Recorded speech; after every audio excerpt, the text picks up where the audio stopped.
Auto stand அங்கேயே ஒரு auto stand அமைக்கலாம் அப்படின்னு சொல்லி வெற்றிகரமாக அப்ளிகேஷனெல்லாம் எழுதி போட்டோம். யாருமே சொன்னாங்க அந்த இடத்துல கொடுக்க மாட்டாங்க அப்படின்னு. சென்னையில் ஓட்டுற டிரைவர்கள்லாம் சொன்னாங்க அந்த இடம் வாங்கவே முடியாது அப்படின்னாங்க.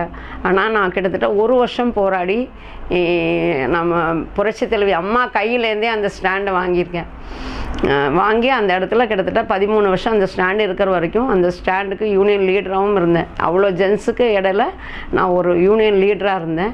அப்போவே தோணுச்சு சரி நம்ம எது முடியாதுன்னு நினச்சோமோ கண்டிப்பாக அதை முயற்சி பண்ணினா முடியும் அப்படின்னு நினச்சேன். 2 பசங்களை படிக்க வச்சேன். 2 பேரையும் மெட்ரிகுலேஷனில் தான் படிக்க வச்சு பொண்ணும் டிகிரி முடிச்சுட்டு கல்யாணம் பண்ணி அனுப்பிச்சிட்டேன். பையனும் இன்றைக்கி வந்து வேலைக்கு படித்து முடிச்சுட்டு அவனும் வேலைக்கு போயிட்டுருக்கான். நிறைய ஒரு வாட்டி பார்த்துட்டோன்னா நீங்கள் எல்லாருமே சொல்லுவாங்க நீங்கள் நிறைய சேவை செய்கிறீங்கன்னு.